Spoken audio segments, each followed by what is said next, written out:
ಒಬ್ಬ ರೈತರ ಮನೆಯಲ್ಲಿ ವಸತಿ ಮಾಡಿದ. ಮನೆಗೆ ಬಂದಿರತಕ್ಕಂಥ ಆತನಿಗೆ ಸತ್ಕಾರ ಮಾಡಿದ್ರು. ಆ ರೈತ ಏನ್ ಮಾಡಿದ ಅಂದ್ರೆ ಅತಿಥಿ ಸತ್ಕಾರವನ್ನು ಮಾಡಿದ, ಊಟ ಮಾಡಿಸಿದ.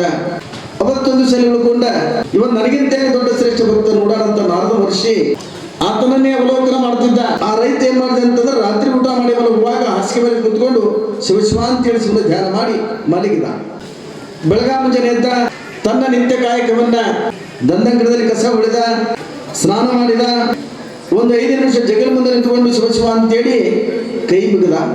ಹೊಲಕ್ಕೆ ಹೋದ. ಮತ್ತೆ ಸಾಯಂಕಾಲ ಸಮಯಕ್ಕೆ ಬಂದ, ಮುಖ ತೊಳ್ಕೊಂಡ, ಬುತ್ತಿ ಹಚ್ಕೊಂಡ. ಮತ್ತೆ ರಾತ್ರಿ ಊಟ ಮಾಡಿ ಬರುವಾಗ 5 ನಿಮಿಷ ಭಗವಂತನ ಧ್ಯಾನ ಮಾಡಿದ. ನಾರದ ಸೀದವ ಕೈಲಾಸಕ್ಕೆ ಬಂದ. ಏನು ಪರಮಾತ್ಮ, ನಾನು 24 ತಾಸು ನಿನ್ನ ಧ್ಯಾನ ಮಾಡ್ತೇನೆ.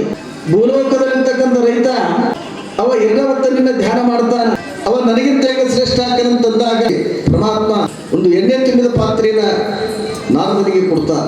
ನಾರದ ಮಹರ್ಷಿಗಳೇ ಎಣ್ಣೆ ತುಂಬಿದ ಪಾತ್ರೆಯನ್ನು ಹೊತ್ತುಕೊಂಡು ನೀನು ನನ್ನನ್ನ 21 ಸಾರಿ ಪ್ರದಕ್ಷಿಣೆ ಹಾಕಬೇಕು, ಒಂದನಿ ಎಣ್ಣೆ ಕೆಳಗೆ ಚೆಲ್ಲಂಗಿಲ್ಲ. ಹಂಗ ನೀನು 21 ಸಾರಿ ನನ್ನ ಪ್ರದಕ್ಷಿಣೆ ಹಾಕಬೇಕು ಅಂದಾಗ ಆ ನಾರದ ಮಹರ್ಷಿಗಳು ಎಣ್ಣೆ ತುಂಬಿದ ಪಾತ್ರೆಯನ್ನು ಹೊತ್ತುಕೊಂಡು ಆ ಪರಮಾತ್ಮನನ್ನು 21 ಸಲ ಪ್ರದಕ್ಷಿಣೆ ಹಾಕಿದ. ನಾರದನ ಚಿಂತೆಯಲ್ಲಿ ಅಂತಂದ್ರೆ ಪರಮಾತ್ಮ ಎಣ್ಣೆ ಚೆಲ್ಲಬಾರ್ದಂತೇಳಿ ಎಣ್ಣೆ ಪಾತ್ರೆ ಕಡೆ 21 ಸಾರಿ ಪ್ರದಕ್ಷಿಣೆಯನ್ನು ಮಾಡಿ ಬಂದು ಆ ಎಣ್ಣೆ ಪಾತ್ರೆಯನ್ನು ಪರಮಾತ್ಮನಿಂದಿಟ್ಟು ನಮಸ್ಕಾರ ಮಾಡಿ, ಒಂದನಿ ಎಣ್ಣೆ ಸಹಿತ ನಾನು ಚೆಲ್ಲಿಲ್ಲ, ಹಂಗ ನಾನು ಪ್ರದಕ್ಷಿಣೆ ಹಾಕಿನ ಅಂದಾಗ ಅಲ್ಲಿ ಪರಮಾತ್ಮ ಕೇಳ್ತಾನ, 21 ಸಾರಿ ನೀನು ಪ್ರದಕ್ಷಿಣೆ ಹಾಕ್ಬೇಕಾದ್ರೆ ಎಷ್ಟು ಸಾರಿ ನನ್ನ ನಾಮಸ್ಮರಣೆ ಮಾಡಿದೆ? ಇಲ್ಲ ಪರಮಾತ್ಮ, ಎಲ್ಲಿ ನಾಮಸ್ಮರಣೆ ಮಾಡು, ನಂದೇನೋ ಲಕ್ಷ್ಯ ನಿನ್ನ ಕಡೆ ಹೋಗಿತ್ತಂದ್ರೆ ಎಣ್ಣೆ ಚೆಲ್ಲಿ ಹೋಗ್ಬಿಡ್ತೀನಿ, ಅದಕ್ಕೆ ನಾನು ನಾಮಸ್ಮರಣೆ ಮಾಡಿಲ್ಲ ಅಂದಾಗ ಅಲ್ಲಿ ಪರಮಾತ್ಮ ಮಾತು ಹೇಳ್ತಾನೆ. ಭೂಲೋಕದಲ್ಲಿ ಭಕ್ತರು ಸಂಸಾರದ ಭಾರವನ್ನು ಹೊತ್ತುಕೊಂಡು 2 ಹೊತ್ತು ನನ್ನ ಧ್ಯಾನ ಮಾಡ್ತಾರೆ ಅಂತಂದ್ರೆ ಅವರು ನಿನಗಿಂತ ಶ್ರೇಷ್ಠನ ಆತ್ಮನು ನಾರದನಿಗೆ ಹೇಳ್ತಾನೆ. ಯಾಕೆ ಈ ಕಥೆ ಹೇಳ್ಬೇಕಾಗಿತ್ತಂದ್ರೆ 15 ದಿನಗಳ ಪರ್ಯಂತರ ನಿಮ್ಮೆಲ್ಲ ಕೆಲಸಗಳನ್ನ ಬದಿಗೊತ್ತಿ ಸದ್ಗುರು ಸಿದ್ಧಾರೂಢರ ಪುರಾಣವನ್ನು ನಿಮ್ಮೆಲ್ಲ ಭಕ್ತಿಯಿಂದ ನೀವು ಕೇಳಿರಿ, ಜೀವನದಲ್ಲಿ ಅದರ ಕಾರ್ಯರೂಪಕ್ಕೆ ತಂದ್ರು ಅಂತಂದ್ರೆ ಮತ್ತೆ ನೀವೇ ಶರಣರು. ಮತ್ತೆ ಲಕ್ಷ್ಮೀಬಾಯಿ ಅಂತಕ್ಕಂಥ ಒಬ್ಬ ಹೆಣ್ಣಮಗಳು, ಆಕೆ ಸಣ್ಣ ಕಪಾಲಕ್ಕೆ ಇದ್ದಾಗಲೂ ಸಿದ್ಧಾರೂಢರ ಮಠಕ್ಕೆ ಬಂದು ಸೇವಾ ಮಾಡಿ ಅವ್ರು ಹೇಳುವಂತ ಒಂದು ಶಾಸ್ತ್ರವನ್ನು ಕೇಳ್ತಾ ಇದ್ಲು. ದಿನಕ್ಕೆ ಬೆಳೆದು ದೊಡ್ಡವಳಾಗ್ತಾಳ, ಮದುವೆ ವಯಸ್ಸಿಗೆ ಬರ್ತಾಳ. ಆಕೆಯನ್ನ ಶ್ರೀಧರ ಅಂತಕ್ಕಂಥ ವ್ಯಕ್ತಿಗೆ ಮದುವೆ ಮಾಡಿಕೊಡ್ತಾಳ. ಆಕೆ ಗಂಡನ ಮನೆಗೆ ಹೋಗಬೇಕಾದ್ರೆ ಸಿದ್ಧಾರೂಢ ಮಠಕ್ಕೆ ಬಂದು ಸಿದ್ಧಾರೂಢ ಪಾದಕ್ಕೆ ನಮಸ್ಕಾರ ಮಾಡಿ ಸಿದ್ಧಾರೂಢರಂತಾರ, ನೋಡವ, ಹೆಣ್ಣು ಒಂದು ದಿವಸ ಕೊಟ್ಟ ಮನೆಗೆ ಹೋಗೋದು ಧರ್ಮ, ನೀನು ಗಂಡನ ಮನೆಗೆ ಹೋಗ್ಲಿಕ್ಕೆ ನೀನು ಕಣ್ಣೀರ ಸುರಿಸ್ತೀಯಲ್ಲ, ಯಾಕೆ ಕಣ್ಣೀರು ಸುರಿಸ್ತೀಯ ಅಂತಂದಾಗ ಆ ಹೆಣ್ಣುಮಗಳು ಅಂತಾಳ, ನಾನು ಗಂಡನ ಮನೆಗೆ ಹೋಗ್ಲಿಕ್ಕೆ ನಾನು ಅಳ್ತಾ ಇಲ್ಲ, ನಿತ್ಯದಲ್ಲೂ ನಿನ್ನ ಮಠಕ್ಕೆ ಬಂದು ನಾನು ಸೇವಾ ಮಾಡ್ತಿದ್ದೆ, ನಿನ್ನ ದರ್ಶನ ಭಾಗ್ಯವನ್ನು ಪಡ್ಕೊಂತಿದ್ದೆ, ನೀನು ಹೇಳುವಂತ ಒಂದು ಶಾಸ್ತ್ರವನ್ನು ಕೇಳ್ತಾ ಇದ್ದೆ, ನಾನು ಗಂಡನ ಮನೆಗೆ ಹೋದ ಮೇಲೆ ಅಲ್ಲೆಲ್ಲಿ ನಾನು ಸೇವಾ ಮಾಡೋದು, ನಿನ್ನ ಬಿಟ್ಟು ಹೋಗ್ಲಿಕ್ಕೆ ನನಗೆ ಮನಸ್ಸಿಲ್ಲ ಯಪ್ಪ, ಕಣ್ಣೀರು ಸುರಿಸ್ತಾ. ಹಂಗೆಲ್ಲ ಮಾಡಬಾರ್ದು, ನೀನೇನು ಚಿಂತೆ ಮಾಡಬೇಡ, ನೀನು ಸದಾ ನನ್ನ ನಾಮಸ್ಮರಣೆಯನ್ನು ಮಾಡು, ಸ್ಮರಣೆ ಮಾಡಿದಾಗ ನೀನು ನನ್ನ ನೆನಪು ಮಾಡಿದಾಗ ನಿನಗೆ ದರ್ಶನ ಕೊಡ್ತೀನವಾ.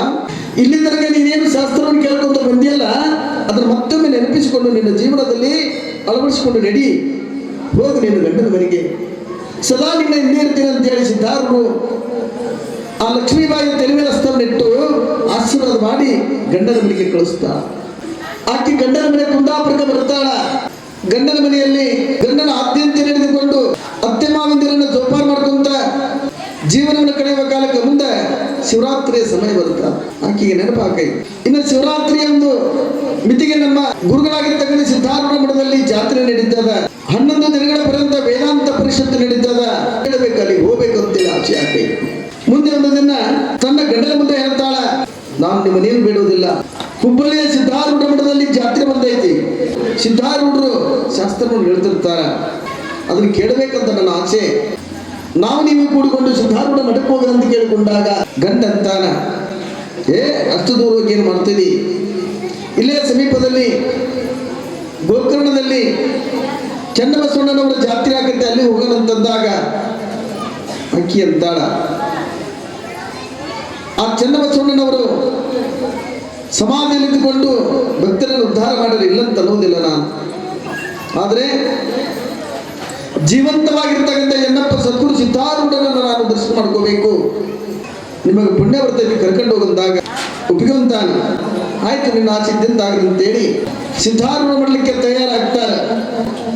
ಅಲ್ಲಿಂದ ಬರಬೇಕಾದ್ರೆ ಅಲ್ಲಿ ಸಮುದ್ರದಲ್ಲಿ ಬೋಟಿನಲ್ಲಿ ಬರಬೇಕಾಗಿತ್ತು. ಹಡಗಿನಲ್ಲಿ ಕುಂದಿರ್ತಕ್ಕಂಥ ಭಕ್ತರನ್ನು ನೋಡಿ ಈ ಹೆಣ್ಮಗಳಂತೈತಿ ಎಲ್ಲರೂ ನಮ್ಮಪ್ಪ ಸಿದ್ಧಾರೂಢ ಮಠಕ್ಕೆ ಬಂದಾರ, ಹೊಂಟಾರ ಜಾತ್ರೆ ಹೊಂಟಾರಂತ ತಿಳ್ಕೊಂಡಾಳ. ಅಡಿಗಡಿಗೆ ಆತನ ನಮಸ್ಮರಣೆ ಮಾಡ್ತಾ ಇದ್ದಾಳೆ. ಆ ಬೋಟಿನಲ್ಲಿ ಜನರು ತಮ್ಮ ಮನೆ ಸುದ್ದಿ ಮಾತಾಡಿದ್ರೆ ಗದ್ದಲ ಮಾಡಿದ್ರ ಎಲ್ಲರೂ ನಮ್ಮಪ್ಪ ಸಿದ್ಧಾರೂಢನ ಸ್ತೋತ್ರ ಮಾಡಕತ್ತಾರಂತ ಆಕೆ ಅಂತಾಳೆ. ಯಾಕಂದ್ರೆ ಮನಸ್ಸು ಹೆಂಗಿರ್ತೈತೆ ಹಂಗ ಮಹಾದೇವನ ಬಿಟ್ಟು ಆಕೆ ಮನಸ್ಸು ಹಂಗೆ. ಆ ಸಮುದ್ರದಲ್ಲಿ ಹೊಂಟಿರ್ತಕ್ಕಂಥ ಹಡಗು ಎದುರಿ ಬಂದು ಹಡಗ ಬಂದು ಎರಡು ಡಿಕ್ಕಿಯಾಗಿ ಮುಳುಗಲಕ್ಕತ್ತೈ. ಹಡಗಿನಲ್ಲಿ ಇದ್ದವರೆಲ್ಲ ಅಯ್ಯೋ ಹಡಗು ಮುಳುಗ್ತದ ಅಂತೇಳಿ ಅವರು ಚೀರದು ಒಳಗು ಮಾಡಿದ್ರೆ ಈ ಲಕ್ಷ್ಮೀಬಾಯಿ ಸಿದ್ಧಾರೂಢ ಧ್ಯಾನ ಮಾಡ್ಕೊಂಡು ಕುಂತಾಳ. ಇದ್ಯಾವುದ್ರೂ ಪರವಿಲ್ಲ ಆಕಿ. ಮತ್ತೊಂದು ಅಡುಗೆನ ತಗೊಂಡ್ಬರ್ತಾರ. ಅಲ್ಲಿ ಬಂದಿರ್ತಕ್ಕಂಥ ಅಡಿಗೆನಲ್ಲಿ ಎಲ್ಲರೂ ಓಡಿ ಹೋಗಿ ಹತ್ತಾರ. ನಾನು ಹೋಗ್ಬೇಕು ಏನು ಹೋಗಿದ್ದೆ ಧಾವಿಸಿ ಈಗ ಬಸ್ ಸ್ಟ್ಯಾಂಡ್ ಬಸ್ ಬರ್ತದ ರೋಡಿನಲ್ಲಿ ಬಸ್ ಬರೋದು ಆಟತಾಡ. ಬಸ್ ಸ್ಟ್ಯಾಂಡ್ ಇದ್ದರೆಲ್ಲ ಓಡಿ ಬರ್ತಾರೆ. ಹಡಗು ಮುಗ್ತೈತೆ ಅಂತ ತಿಳ್ಕೊಂಡು ಬೇರೆ ಅಡಿಗೆನಲ್ಲಿ ಹೋಗಿ ಹತ್ತಬೇಕಂತ ಓಡಿ ಹೋಗ್ತಾ ಇದ್ದಾರೆ. ಈಕೆ ಗಂಡ ಎಲ್ಲಿ ನಾನು ಸಾಯ್ತೀನಿ ಅಂತೇಳಿ ಈಕೆಲ್ಲ ಬಿಟ್ಟು ಓಡಿ ಹೋಗ್ತಾನ. ಪ್ರಾಣ ಉಳಿದ್ರೆ ಸಾಕು. ಮತ್ತೊಬ್ಬರಂತಾರೆ ಏನು ಆಕೆ ನೀನು ಹೇಳ್ತಿ ಕಣ್ಣು ಮುಚ್ಕೊಂಡು ಕುಂತಾಳ, ಆಕಿನ ಬಿಟ್ಟು ಹೊಂಟಿಯಲ್ಲ. ನಾನು ಬದುಕಿದ್ರೆ ಸಾಕು, ನಾನು ಬದುಕಿದ್ರೆ ಮತ್ತೊಂದು ಹೆಂಡತಿ ಮಾಡ್ಕೋಬಹುದು ಅಂತ. ಮೊಣಕಾಲ್ತನ ನೀರು ಬಂದು ಟೊಕ್ಕತನ ನೀರು ಬಂದು ಆ ಹುಡುಗ ಕೂಸಳೋದನ್ನು ನೋಡಿ ಎಚ್ಚರ ಆಗೈತಿ. ಈಕೆಗೆ ಧ್ಯಾನ ಮಗಳಾಗಿ ಕೂತಿರ್ತಕ್ಕಂಥ ಈಕೆಗೆ ಎಚ್ಚರ ಆಗೈತಿ. ಆ ಕೂಸಲ ಎತ್ಕೊಂಡಾಳ, ನೋಡ್ತಾಳ ಎಲ್ಲರೂ ಓಡಿ ಹೋಗಿ ಅಡಗತ್ತಗತ್ತಾರ. ತನಗೆ ಹೋಗಕ್ಕೆ ಆಸ್ಪದಿಲ್ಲ, ನೀರು ಬರಕತ್ತಿ. ಎರಡೂ ಕೈಗಳಿಂದ ಕೂಸನ ಮೇಲೆ ಕೆತ್ತಾಳ. ಕುತ್ತಿಗೆ ಮಟ್ಟ ಬಂದು ನೀರು. ಅವಾಗಂತಾಳ, ಯಪ್ಪ ನಾನು ಗಂಡನ ಮನೆಗೆ ಬರಬೇಕಾದ್ರೆ ನಾನು ಧ್ಯಾನ ಮಾಡಿದೆ. ನನಗೆ ನೀನು ಮಾತು ಕೊಟ್ಟಿದ್ದಿ, ನೀನು ಕರೆದಾಗ ನಾನು ಬರ್ತೀನಿ ಅಂತ ಹೇಳಿದ್ದಿ. ಈಗ ನಾನು ನೀರಿನಲ್ಲಿ ಮುಳುಗಕತ್ತೀನಿ. ಪಾಪ ಸಣ್ಣ ಕೂಸ ಮುಗ್ತಾರ. ತಂದೆ ನೀನೇ ಬಂದು ನನ್ನನ್ನು ಉಳಿಸ್ಬೇಕಂತೇಳಿ ಕೂಗಿದಾಗ ಆ ಸಿದ್ಧಾರೂಢರು ಬಂದು ಆಯಮ್ಮನ ಕೈ ಹಿಡ್ಕೊಂಡು ಕರ್ಕೊಂಡು ಹೋಗ್ತಾರ. ಮತ್ತೊಂದು ಬೋಟಿನಲ್ಲಿ ಕುಂದಿಸ್ಕೊಂಡು ದಡವನ್ನು ಮುಟ್ಟಿಸಿದಂಗೆ ಆಕೈ. ದಡದಲ್ಲಿ ಬಂದು ನೋಡ್ತಾರ, ಗಂಡಲ್ಲಿ ನಿಂತಾರ. ಅವಾಗ ನಾಚಿಕೆ ಹಾಕೈತೆ, ಅಯ್ಯೋ ನಾನು ಹೆಂಡ್ತಿನ ಬಿಟ್ಕೊಂಡ್ಬಿಟ್ಟೆಲ್ಲಪ್ಪ. ಯಾರು ನಿನ್ನ ಕರ್ಕೊಂಡ್ಬಂದವರು? ಯಾರನ್ನು ಕುರಿತು ನಾನು ಧ್ಯಾನ ಮಾಡ್ತಿದ್ದೆ, ಆ ಸಿದ್ಧಾರೂಢರೇ ನನ್ನನ್ನು ದಡಗದಿಂದ ಮುಟ್ಟಿಸ್ಯಾರು ಅಂತೇಳಿ ಆ ಲಕ್ಷ್ಮೀಬಾಯಿ ಹೇಳ್ತಾ ಇದ್ದಾಳೆ. ಮಠಕ್ಕೆ ಬಂದು ಸಿದ್ಧಾರೂಢ ಪಾದಕ್ಕೆ ನಮಸ್ಕಾರ ಮಾಡಿ, ಯಪ್ಪ ಹಡಗು ಮುಳುಗುವ ಕಾಲಕ್ಕೆ ನಾನು ನಿನ್ನನ್ನು ಕೂಗಿ ಕರೆದ್ರೆ ಓಡಿ ಬಂದು ನನ್ನ ಜೀವ ಉಳಿಸಿದ ತಂದೆ. ಅಲ್ಲಿ ಸಿದ್ಧಾರೂಢದ ಮಾತು ಹೇಳ್ತಾರ, ನೋಡವ ನಾನು ಬರಬೇಕಾದ್ರೆ ನಿನ್ನಲ್ಲಿ ಭಕ್ತಿ ಇತ್ತು. ಈಗ ಸಿದ್ಧಾರೂಢರು ಆಕೆಗೆ ಆಶೀರ್ವಾದವನ್ನು ಮಾಡ್ತಾರ.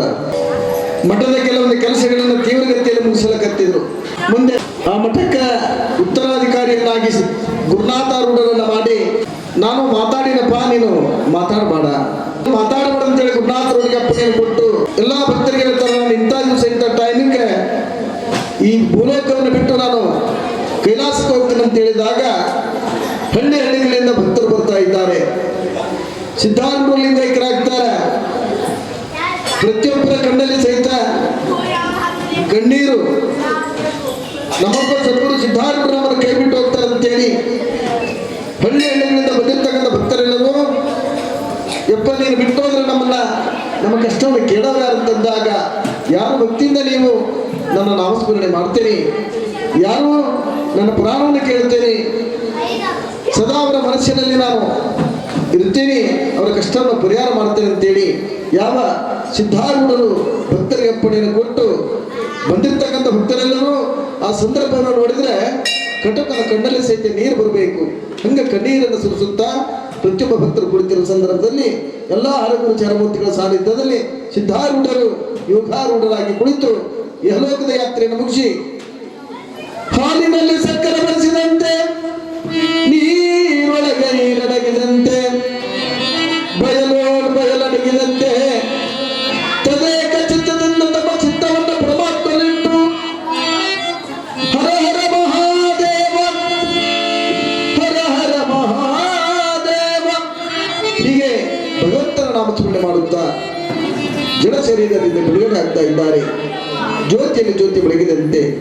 ಈಗ ಆ ಸಿದ್ಧಾರೂಢ ದೇವರ ಬಿಟ್ಟ ಮೇಲೆ ಮುಂದೆ ಅವರ ಪಾರ್ಥಿವ ಶರೀರವನ್ನ ಹುಬ್ಬಳ್ಳಿ ಪಟ್ಟಣದ ತುಂಬಲ ಮೆರವಣಿಗೆ ಮಾಡಿ ಮೊದಲೇ ಸಿದ್ಧತೆಗೊಳಿಸಿರ್ತಕ್ಕಂಥ ಸಮಾಧಿಯಲ್ಲಿ ಅವರು ಸಮಾಧಿಯನ್ನು ಮಾಡಿ ಮುಗಿಸ್ತಾರೆ.